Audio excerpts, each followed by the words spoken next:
साडे जिले की टीम ਵੱਖ-ਵੱਖ मंडलों के विचों आए हुए लोग दोस्तों ਆਪਾਂ 2022 ਦੀਆਂ ਵਿਧਾਨ ਸਭਾ ਚੋਣਾਂ ਸਾਰਿਆਂ ਨੇ ਦੇਖੀਆਂ ਖਾਸ ਕਰਕੇ ਸੰਗਰੂਰ ਲੋਕ ਸਭਾ ਦੇ ਵਿੱਚ ਦੇ ਲੋਕ ਸਭਾ ਮੈਂਬਰ ਬਣਦੇ ਰਹੇ ਉਹਨਾਂ ਦੀ ਕਾਰਗੁਜ਼ਾਰੀ ਬੇਸ਼ੱਕ ਆਪਾਂ ਸਾਰੇ ਜਾਣਦੇ ਹਾਂ ਵੀ ਕਾਰਗੁਜ਼ਾਰੀ ਨਾਲ ਰੁਜ਼ਗਾਰ ਮਿਲਿਆ ਕੁਛ ਨਹੀਂ ਪਰ ਫਿਰ ਵੀ ਲੋਕਾਂ ਦਾ ਸਾਈਕਲ ਬਦਲਾਅ ਨੂੰ ਵੋਟਿੰਗ ਹੋਈ ਬੰਪਰ ਵੋਟਿੰਗ ਹੋਈ ਉਹਦੇ ਕਰਕੇ ਸਰਕਾਰ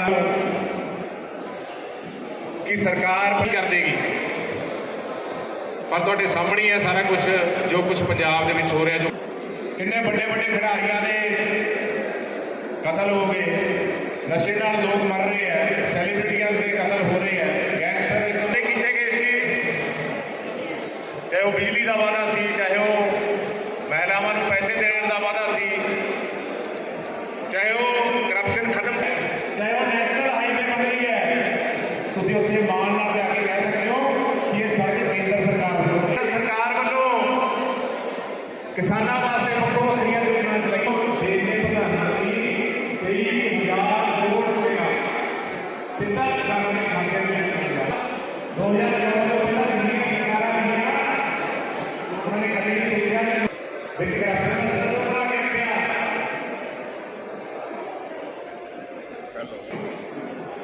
उन्नीस सौ 83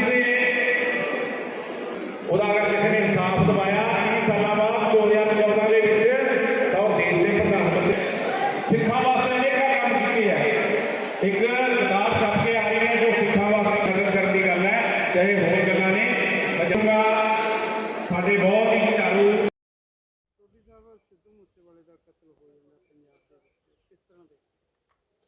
सर इदू वड्डा हादसा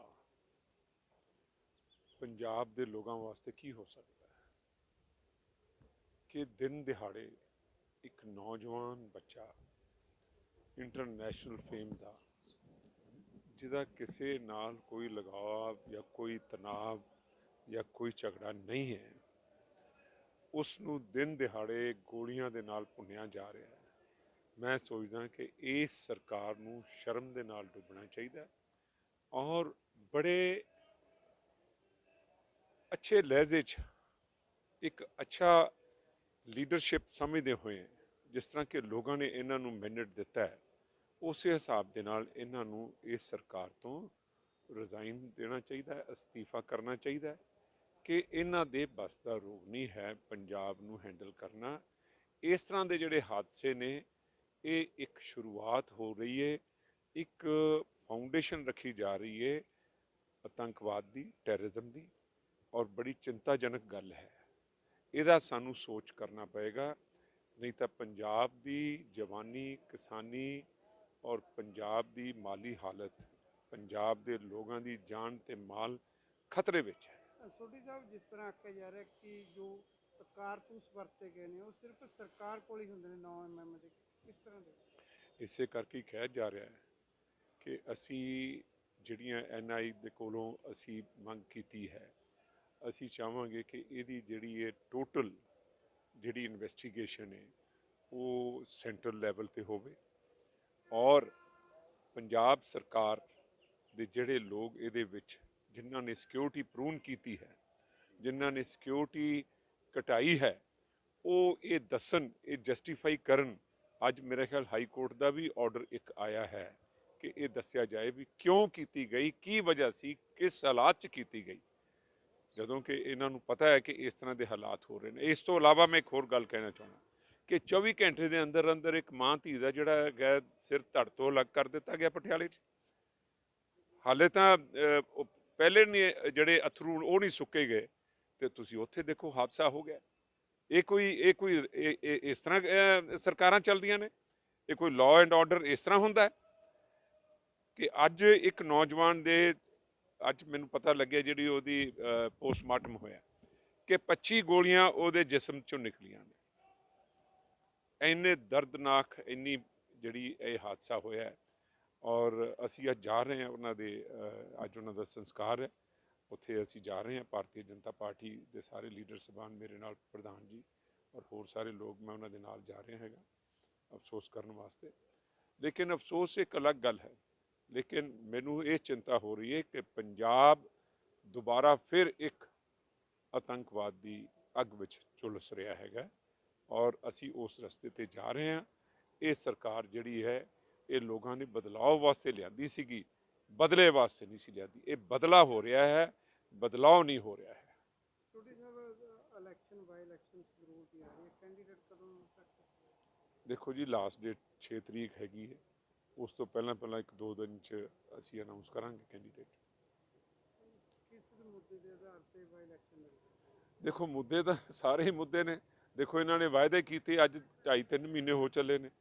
ਨਾ ਤਾਂ ਨੌਕਰੀਆਂ ਪੱਕੀਆਂ ਕੀਤੀਆਂ ਗਈਆਂ, 35,000 ਇਹਨਾਂ ਨੇ ਨਾਅਰਾ ਮਾਤਾ। ਉਦੋਂ ਪਹਿਲਾਂ ਇੱਕ ਹੋਰ ਝੂਠਸਤਾਨ ਵੀ ਰਿਹਾ ਕੰਮ, ਜਦੋਂ ਕੈਪਟਨ ਸਾਹਿਬ ਨੇ ਰਿਜ਼ਾਈਨ ਕਰਤਾ ਤੇ ਇੱਕ ਮੁੱਖ ਮੰਤਰੀ ਹੋਰ ਬਣ ਗਏ। ਉਹਨਾਂ ਨੇ ਕਿਹਾ ਵੀ 35,000 ਮੈਂ ਪੱਕਾ ਕਰਤਾ। ਫਿਰ ਆਮ ਆਦਮੀ ਪਾਰਟੀ ਆ ਰਹੀ ਹੈ, ਉਹ ਕਹਿ ਰਹੇ ਨੇ ਜੀ ਵੀ ਜਿਸ ਦਿਨ ਸਹੁੰ ਚੱਕੀ ਉਸ ਦਿਨ ਭਗਵੰਤ ਮਾਨ ਜੀ ਕਹਿ ਰਹੇ ਨੇ, CM ਕਹਿ ਰਿਹਾ, ਕੇਜਰੀਵਾਲ ਕਹਿ ਰਿਹਾ ਕਿ ਮੈਂ ਕਰ ਦਿੱਤਾ। ਕੇਜਰੀਵਾਲ ਦੀ ਇਹ स्पीच है, ऑन रिकॉर्ड है सोशल मीडिया पे, कि अगर कोई बिजली के बिल ख़त्म कर सकता है तो वो केजरीवाल कर सकता है। 10 थोड़ा बिल ख़त्म हो गया, तो 300 यूनिट मिल गई है, मेरिया भैनों को 1000 रुपया मिल गया है, ड्रग्स खत्म हो गई हैं। ये तो लोगों को एक डाइवर्ट कर रहे हैं।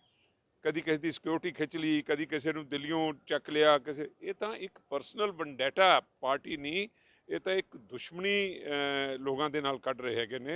लोगों ने इन्हां ते भरोसा किया, लेकिन अज पंजाब के लोग बेचारे भोले भाले पिंडां च रहन वाले लोग, उन्होंने कहा बदलाव पता नहीं भी ये की कर देगा।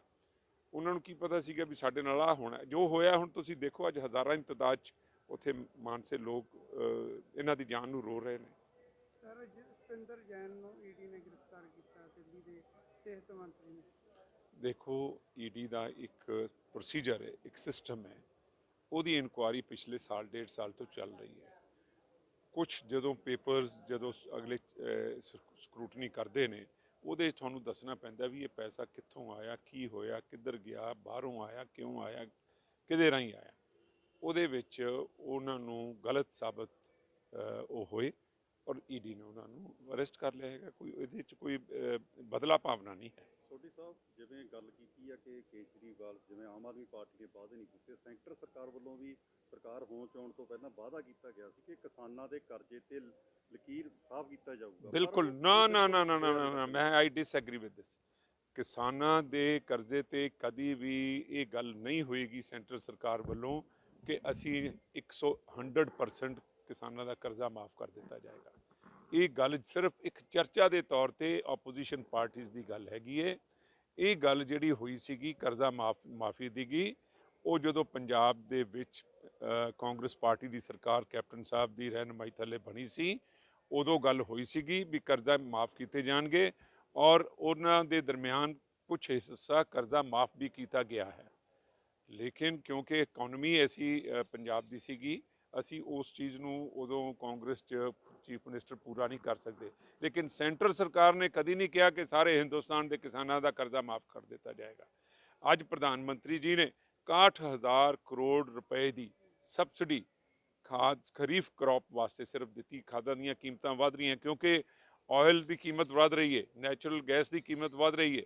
ਸੋ ਇਸ ਕਰਕੇ ਇਸ ਵੱਧਦੀ ਹੋਈ ਕੀਮਤ ਦੇ ਬਾਵਜੂਦ ਉਹਨਾਂ ਨੇ 61,000 ਕਰੋੜ ਰੁਪਇਆ ਕਿਸਾਨਾਂ ਨੂੰ ਰਾਹਤ ਦਿੱਤੀ ਹੈ। ਇਸ ਤੋਂ ਇਲਾਵਾ ਅੱਜ 11ਵੀਂ ਕਿਸ਼ਤ ਜਿਹੜੀ ਹੈਗੀ ਹੈ ਉਹਦੇ 'ਚ 23,000 ਕਰੋੜ ਰੁਪਏ ਤੋਂ ਉੱਪਰ ਰਾਸ਼ੀ ਜਿਹੜੀ ਹੈ ਅੱਜ ਕਿਸਾਨਾਂ ਦੇ ਖਾਤੇ 'ਚ ਜਮ੍ਹਾਂ ਹੋ ਰਹੀ ਹੈ। ਜਿਹੜਾ ਕਿ ਇਹ ਮੰਗ ਨਹੀਂ ਸੀ ਕੀਤੀ, ਇਹ ਪ੍ਰਧਾਨ ਮੰਤਰੀ ਜੀ ਦੀ ਦੂਰਅੰਦੇਸ਼ੀ, ਉਹਨਾਂ ਦੀ ਸੋਚ ਸੀ ਕਿ ਮੈਂ ਕਿਸਾਨਾਂ ਦੀ ਕਿਸੇ ਤਰੀਕੇ ਨਾਲ ਮਦਦ ਕਰਾਂ ਔਰ ਆਉਣ ਵਾਲੇ ਸਮੇਂ ਦੇ ਵਿੱਚ ਵੀ ਉਹ ਮਦਦ ਕਰ ਰਹੇ ਨੇ। ਅੱਜ ਜਿੰਨੀਆਂ ਸੜਕਾਂ ਦਾ ਜਾਲ ਵਿਛ ਰਹੇ ਨੇ ਉਹ ਸੈਂਟਰ ਸਰਕਾਰ ਤੋਂ ਬਣ ਰਹੇ। ਜਿੰਨਾ ਮਨਰੇਗਾ ਦਾ ਕੰਮ ਹੋ ਰਿਹਾ ਹੈ, ਪਿੰਡਾਂ ਦੇ ਵਿੱਚ ਡਿਵੈਲਪਮੈਂਟ ਹੋਈ ਹੈ, ਜੋ ਸ਼ਮਸ਼ਾਨ ਘਾਟ ਬਣੇ ਨੇ, ਜੋ ਲਿੰਕ ਰੋਡਸ ਬਣੀਆਂ ਨੇ, ਉਹ ਸਾਰੀਆਂ ਸੈਂਟਰ ਸਰਕਾਰ ਤੋਂ ਹੋ ਰਹੀਆਂ। ਇਹਨਾਂ ਨੇ ਕੀ ਕਰਨਾ ਹੈਗਾ ਆਮ ਆਦਮੀ ਪਾਰਟੀ ਨੇ, ਤਾਂ ਇਹ ਤਾਂ ਕਤਲੇਆਮ ਸ਼ੁਰੂ ਕਰਾ ਦੇਣਗੇ। ਖੰਨਾ ਸਾਹਿਬ, ਇਲੈਕਸ਼ਨ ਆ ਰਹੇ ਨੇ, ਬਾਈ ਇਲੈਕਸ਼ਨ ਆ ਰਹੇ ਨੇ, ਕੀ ਤਿਆਰੀ ਹੈ? नहीं, बाई इलेक्शन आ रहे हैं, पार्टी तो तैयारी है, पार्टी की पूरी तैयारी चल रही है पिछले 2 महीने चो। ਉਤਸ਼ਾਹ ਵੀ ਹੈ ਲੋਕਾਂ ਦੇ ਵਿੱਚ ਕਾਫੀ ਸਾਰਾ। ਤੇ ਇਹਨਾਂ ਦੀ ਵੀ ਆਮ ਆਦਮੀ ਪਾਰਟੀ ਦੀ ਵੀ ਜੋ ਕਰਤੂਤਾਂ ਹਨ, ਝੂਠੇ ਵਾਅਦੇ ਜੋ ਇਹਨਾਂ ਨੇ ਕੀਤੇ ਲੋਕਾਂ ਦੇ ਨਾਲ, ਸਾਰੇ ਲੋਕਾਂ ਦੇ ਸਾਹਮਣੇ ਹੁਣ ਤੁਸੀਂ ਸਾਰੇ ਪਾਸੇ ਦੇਖਦੇ ਹੋ, ਤੁਸੀਂ ਤਾਂ ਅਖਬਾਰ ਚਲਾਉਂਦੇ ਹੋ, ਨਿਊਜ਼ ਚੈਨਲ ਚਲਾਉਂਦੇ ਹੋ, ਸਾਰਿਆਂ ਨੂੰ ਪਤਾ ਕਿ ਅੱਜ ਪੰਜਾਬ ਦਾ ਕੀ ਹਾਲ ਹੈ।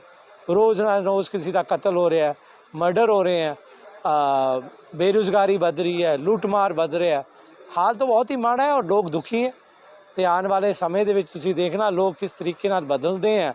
ਔਰ ਲੋਕਾਂ ਨੂੰ ਪਤਾ ਹੈ ਕਿ ਦੇਖੋ ਜੇ ਅੱਜ ਪੰਜਾਬ ਨੂੰ ਬਚਾ ਕੋਈ ਸਕਦਾ ਤਾਂ ਨਰਿੰਦਰ ਮੋਦੀ ਬਚਾ ਸਕਦਾ, ਹੋਰ ਕੋਈ ਬੰਦਾ ਪੰਜਾਬ ਨੂੰ ਨਹੀਂ ਬਚਾ ਸਕਦਾ, ਹੋਰ ਕੋਈ ਸਰਕਾਰ ਪੰਜਾਬ ਨੂੰ ਨਹੀਂ ਬਚਾ ਸਕਦੀ। ਇਸ ਕਰਕੇ ਲੋਕ ਹੁਣ ਪਛਤਾ ਰਹੇ ਜਿੱਥੇ ਉਹਨਾਂ ਨੇ ਵੋਟਾਂ ਪਾਈਆਂ। ਔਰ ਮੈਨੂੰ ਲੱਗਦਾ ਕਿ ਆਉਣ ਵਾਲੀ ਜਿਮਨੀ ਚੋਣ ਦੇ ਵਿੱਚ ਲੋਕਾਂ ਨੇ ਭਾਰਤੀ ਜਨਤਾ ਪਾਰਟੀ ਨੂੰ ਬਹੁਤ ਪਿਆਰ ਸਤਿਕਾਰ ਔਰ ਵੋਟਾਂ ਪਾਣੀਆਂ। ਖੰਨਾ ਸਾਹਿਬ, ਕਿਸ ਤਰ੍ਹਾਂ ਦੇਖਦੇ ਹੋ ਪੰਜਾਬ 'ਚ ਜੋ ਲਾਅ ਐਂਡ ਆਰਡਰ ਹੈ ਉਹ ਦਿਨੋਂ ਦਿਨ ਵਿਗੜਦਾ ਜਾ ਰਿਹਾ? ਸਿੱਧੂ ਮੂਸੇਵਾਲੇ ਦਾ ਦਿਨ ਦਿਹਾੜੇ ਕਤਲ ਹੋਏ।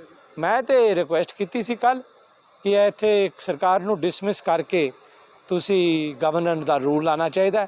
ਤੁਸੀਂ ਮੈਨੂੰ ਇਹ ਦੱਸੋ, ਸੀਕ੍ਰੇਟ ਡਾਕੂਮੈਂਟ ਹੁੰਦਾ ਹੈ ਜਦ ਤੁਸੀਂ ਕਿਸੇ ਦਾ ਸਿਕਿਉਰਿਟੀ ਵਿਡਰਾਅ ਕਰਦੇ ਹੋ, ਤੁਸੀਂ ਇਕੱਲੇ ਵਿਡਰਾਅ ਕਰਕੇ ਅਖਬਾਰਾਂ ਦੇ ਵਿੱਚ ਛਾਪ ਰਹੇ ਹੋ ਕਿ ਭਈ ਇਹਦੀ ਮੈਂ ਸਿਕਿਉਰਿਟੀ ਵਿਡਰਾਅ ਕਰਤੀ, ਹੁਣ ਇਹਦੇ ਵਿੱਚ ਹਮਲਾ, ਇਹਦੇ ਉੱਤੇ ਹਮਲਾ ਕਰਨਾ ਤਾਂ ਜਾ ਕੇ ਕਰ ਲਓ। ਇਹ ਬਿਲਕੁਲ ਲਾਪਰਵਾਹੀ ਹੈ। ਸੀਐਮ ਸਾਹਿਬ ਦੀ ਲਾਪਰਵਾਹੀ ਹੈ, ਇਹਨਾਂ ਦੀ ਸਰਕਾਰ ਦੀ ਲਾਪਰਵਾਹੀ, ਔਰ ਇਹਨਾਂ ਦੇ ਖਿਲਾਫ ਪਰਚਾ ਦਰਜ ਹੋਣਾ ਚਾਹੀਦਾ ਔਰ ਮੁਕੱਦਮਾ ਚੱਲਣਾ ਚਾਹੀਦਾ ਇਸ ਸਰਕਾਰ के खिलाफ कि जो हालात है इन्होंने पंजाब ਦੇ ਵਿੱਚ जो मूसावाला परिवार ਦੇ ਨਾਲ ਉਹਨਾਂ ਨੇ ਜੋ ਇਹ ਗੱਲ ਕੀਤੀ ਹੈ, ਇਹਨਾਂ ਦੇ ਉੱਤੇ ਇੱਕ ਮਰਡਰ ਦਾ ਪਰਚਾ ਹੋਣਾ ਚਾਹੀਦਾ। ਖੰਨਾ ਸਾਹਿਬ, ਇਹ ਵੀ ਆਖਿਆ ਜਾ ਰਿਹਾ ਕਿ ਜੋ ਹਥਿਆਰ ਵਰਤੇ ਗਏ ਨੇ ਹਿੰਦੁਸਤਾਨ ਦੇ ਹੈ ਹੀ ਨਹੀਂ ਸੀ, ਰਸ਼ੀਆ। ਮੈਂ ਅੱਜ ਪੜ੍ਹ ਰਿਹਾ एक कोई 94 नंबर पता नहीं कुछ हैगा ऐसा, पता नहीं कितने आई हैं। इन्हों ਨੂੰ देखना चाहिए, बॉर्डर सुरक्षित रखने चाहिए। कहीं ना कहीं तो कोई ना कोई ਇਹਦੇ ਵਿੱਚ ਸਾਜ਼ਿਸ਼ ਹੈਗੀ। ਲੋਕ ਤਾਂ ਅੱਜ ਅਖਬਾਰ 'ਚ ਕੋਈ ਅਖਬਾਰ ਕਹਿ ਰਿਹਾ ਸੀ ਕਿ ਇਹਦੇ ਵਿੱਚ ਸਰਕਾਰੀ ਉਹ ਬੁਲਟ ਇਸਤੇਮਾਲ ਕੀਤੇ ਗਏ ਆ। ਤੇ ਇਸ ਕਰਕੇ ਜੋ ਸਾਨੂੰ ਪੜ੍ਹਨ ਨੂੰ ਆ ਰਿਹਾ ਬਹੁਤ ਡਰ ਵਾਲੀ ਗੱਲ ਹੈ ਔਰ ਪੰਜਾਬ ਦੇ ਲੋਕਾਂ ਨੂੰ ਬਚਣਾ ਪੈਣਾ ਹੈ। ਬਾਰਡਰਾਂ ਦੀ ਗੱਲ ਕੀਤੀ ਹੈ, ਬਾਰਡਰ ਨੇ ਸਾਰੇ ਸੈਂਟਰ ਸਰਕਾਰ ਦੇ ਅੰਡਰ ਹੁੰਦੇ ਨਹੀਂ। ਹੁਣ ਦੇਖੋ ਹੁਣ ਕੀਤਾ ਜਦ ਆਪਾਂ BSF ਦਾ ਦਰਜਾ ਵਧਾਇਆ ਸੀ, ਠੀਕ ਹੈ, ਉਹਦੇ ਬਾਅਦ ਇਹਨਾਂ ਨੇ ਵੀ ਬਹੁਤ ਗੱਲਾਂ ਕੀਤੀ, ਨਹੀਂ ਕਰ ਸਕਦੇ ਨਹੀਂ ਕਰ ਸਕਦੇ। ਪਰ ਸਾਨੂੰ ਪੰਜਾਬ ਦਾ ਜੋ ਸੂਬਾ ਹੈ ਉਹ ਬਾਰਡਰ ਸਟੇਟ ਹੈ ਔਰ ਇੱਥੇ ਬਾਰਡਰ ਦੇ ਉੱਤੇ ਸਾਵਧਾਨੀ ਔਰ ਪੰਜਾਬ ਦੇ ਵਿੱਚ ਸਾਵਧਾਨੀ ਰੱਖਣੀ ਬਹੁਤ ਜ਼ਰੂਰੀ ਹੈ। ਇਹ ਹਥਿਆਰ ਤਾਂ ਕਸ਼ਮੀਰ ਤੋਂ ਵੀ ਆ ਸਕਦੇ ਸੀ, ਕਈ ਹੋਰ ਤੋਂ ਵੀ ਆ ਸਕਦੇ ਸੀ। ਤੇ ਮੈਂ ਸਰਕਾਰ ਨੂੰ, ਪੰਜਾਬ ਸਰਕਾਰ ਨੂੰ ਉਸ ਹਥਿਆਰ ਕਰਨੀ ਜ਼ਿੰਮੇਵਾਰੀ ਨਹੀਂ ਦੇ ਰਿਹਾ, ਪਰ ਜੋ ਮਰਡਰ हुआ ਉਹਦਾ ਮੈਂ ਜ਼ਿੰਮੇਵਾਰ ਜ਼ਰੂਰ ਠਹਿਰਾਂਗਾ।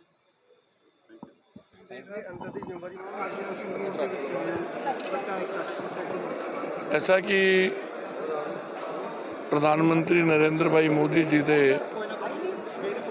8 साल पूरे होने के उत्ते पार्टी ने पूरे देश भर च और पंजाब च भी 15 दिन के कार्यक्रम बनाए ने। अज PM साहब ने किसान सम्मान निधि के तहत किसानों के खाते च 21,000 करोड़ रुपया जोड़ा है वो ट्रांसफर करना सी। उहदे तहत अज इत्थे इकट्ठ कीता सी और ये कार्यक्रम सब लोग देखन PM का, उहदे लई मैं इत्थे आया सी और मैं भी इस कार्यक्रम का हिस्सा बनिया। दूसरा क्योंकि इत्थे जिमनी चोन है और जिमनी चोन के अंदर अपना सब कार्यकर्ता तैयारी करन, ये भी एक उद्देश्य सी। और सारों नूं पता है कि असी कैप्टन साहब नाल ते ढींडसा साहब नाल साडा BJP का अलायंस है और दोनों पार्टियां अपने एक दूसरे के संपर्क च है। बड़ी जल्दी साडा कैंडिडेट तय होएगा और पार्टी जिहड़ी है वो चुनाव च जाएगी।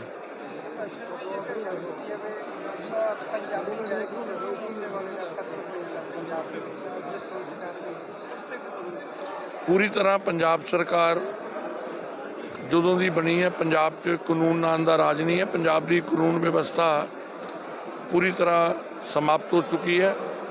किसी कोई भी व्यक्ति इत्थे सुरक्षित नहीं है। जेकर VIP सुरक्षित नहीं है तो फिर कोई सामान्य जनमानस अपने आप को कितना सुरक्षित अनुभव कर सकता है। और सिद्धू मूसेवाला जी की हथियारी ये सरकार है ਕਿਉਂਕਿ ਇਹ ਸਰਕਾਰ ਆਪੇ ਤਾਂ ਚੱਲ ਨਹੀਂ ਰਹੀ, ਦਿੱਲੀੋਂ ਚੱਲ ਰਹੀ ਹੈ ਔਰ ਇਹਨਾਂ ਨੂੰ ਆਦਤ ਪਈ ਦੀ ਹੈ ਢੋਲ ਗਲੇ 'ਚ ਪਾ ਕੇ ਵਜਾ ਕੇ ਝੂਠੀ ਵਾਹ ਲੈਣ ਦੀ। ਇਹਨਾਂ ਨੂੰ ਸੁਰੱਖਿਆ ਵਾਪਸ ਕਰਨਾ, ਸੁਰੱਖਿਆ ਵਧਾਉਣਾ ਇਹ ਸਰਕਾਰ ਦਾ ਅਧਿਕਾਰ ਹੈ ਔਰ ਸਮੇਂ-ਸਮੇਂ ਤੇ ਸਰਕਾਰ ਉਹਦੀ ਸਮੀਖਿਆ ਕਰਦੀ ਹੈ। ਲੇਕਿਨ ਇਹ ਪਹਿਲੀ ਸਰਕਾਰ ਦੇਖੀ ਹੈ ਜਿਹਨੇ ਸੁਰੱਖਿਆ ਵਾਪਸ ਲੈਣ ਤੋਂ ਬਾਅਦ 424 ਲੋਕਾਂ ਦੇ ਨਾਂ ਵੀ ਛਾਇਆ ਕਰਤੇ, ਅਖਬਾਰਾਂ 'ਚ ਵੀ ਛਪਾਤਾ, ਟੀਵੀ ਤੇ ਵੀ ਬੋਲਣਾ ਸ਼ੁਰੂ ਕਰਤਾ ਔਰ ਸਿੱਧੂ ਮੂਸੇਵਾਲਾ ਜੀ ਦੇ ਜੀਵਨ ਨੂੰ ਖਤਰਾ ਸੀ। CBI ਵੀ ਕਹਿ ਰਹੀ ਹੈ ਕਿ ਉਹਨੂੰ ਥ੍ਰੈਟ ਸੀ, ਉਹਦੇ ਬਾਵਜੂਦ ਵੀ ਇਹਨਾਂ ਨੇ ਉਹ ਸਾਰੀਆਂ ਗੱਲਾਂ ਜਨਤਕ ਕੀਤੀਆਂ ਜਿਹਦੇ ਕਰਕੇ ਜਿਹੜੇ ਲੋਕ ਉਹਦੀ ਜਾਨ ਨੂੰ ਲੈਣਾ ਚਾਹੁੰਦੇ ਸੀ ਉਹਨਾਂ ਨੂੰ ਮੌਕਾ ਮਿਲਿਆ। ਉਹਦੀ ਹੱਤਿਆ ਕਰਨ ਦਾ ਅਵਸਰ ਅਗਰ ਕਿਸੇ ਨੇ ਪ੍ਰਾਪਤ ਕੀਤਾ ਹੈ ਤੇ ਇਸ ਮੌਜੂਦਾ ਸਰਕਾਰ ਨੇ ਕੀਤਾ ਔਰ ਇਹਦੇ ਲਈ ਦੋਸ਼ੀ ਕੇਜਰੀਵਾਲ ਸਾਹਿਬ ਔਰ ਰਾਘਵ ਚੱਡਾ ਨੇ ਜਿਹੜੇ ਰਿਮੋਟ ਦੇ ਨਾਲ ਇਸ ਸਰਕਾਰ ਨੂੰ ਚਲਾ ਰਹੇ ਨੇ। ਇਹ ਆਖਿਆ ਜਾ ਰਿਹਾ ਕਿ ਅਰਵਿੰਦ ਕੇਜਰੀਵਾਲ ਕੋਲ ਤਕਰੀਬਨ 90 ਪੰਜਾਬ ਦੇ ਪੁਲਿਸ ਦੇ ਜਵਾਨ ਨੇ ਤੇ ਰਾਘਵ ਚੱਡਾ ਕੋਲ 45, ਤੇ ਦੂਜੇ ਪਾਸੇ ਸਿਕਿਉਰਿਟੀ ਵਾਪਸ ਕੀਤੀ ਜਾਂਦੀ। ਮੈਂ ਤੁਹਾਨੂੰ ਇਹ ਕਹਿਣਾ ਨਾ ਕਿ ਇਹ ਸਰਕਾਰ ਜੋ ਬੋਲਦੀ ਹੈ, ਜੋ ਦਿਖਾਉਂਦੀ ਹੈ, ਉਹ ਇਹ ਕਰਦੀ ਨਹੀਂ। ਇਹ ਉਹੀ ਅਰਵਿੰਦ ਕੇਜਰੀਵਾਲ ਆ ਜਿਹਨੇ ਕਿਹਾ ਸੀ ਮੈਂ ਕਦੀ ਚੁਣਾਵ ਨਹੀਂ ਲੜਾਂਗਾ, ਚੁਣਾਵ ਵੀ ਲੜ ਲਿਆ। ਇਹ ਅਰਵਿੰਦ ਕੇਜਰੀਵਾਲ ਉਹੀ ਹੈ ਜਿਹਨੇ ਕਿਹਾ ਸੀ ਕਿ ਮੈਂ ਸੁਰੱਖਿਆ ਨਹੀਂ ਲਵਾਂਗਾ, ਸੁਰੱਖਿਆ ਵੀ ਲਈ ਇਹਨੂੰ। ਉਸ ਤੋਂ ਬਾਅਦ ਆਪਣੀ ਢਿੱਡ ਨਹੀਂ ਭਰਿਆ ਦਿੱਲੀ ਦੀ ਸੁਰੱਖਿਆ ਨਾਲ ਤੇ ਪੰਜਾਬ ਦੀ ਸਰਕਾਰ ਬਣੀ ਤੇ ਉੱਥੇ 90 ਬੰਦੇ ਪੰਜਾਬ ਪੁਲਿਸ ਦੇ ਲੈ ਗਿਆ। ਮੈਂ ਕੋਠੀ ਨਹੀਂ ਲਵਾਂਗਾ, ਕੋਠੀ ਵੀ ਲੈ ਲਈ। ਇਹ ਝੂਠਿਆਂ ਦੀ ਸਰਕਾਰ ਹੈ, ਅਫਵਾਹਾਂ ਉਠਾਉਣ ਵਾਲੀ ਸਰਕਾਰ ਹੈ। ਇਹ ਕੁਝ ਵੀ ਕਰ ਸਕਦੀ ਹੈ।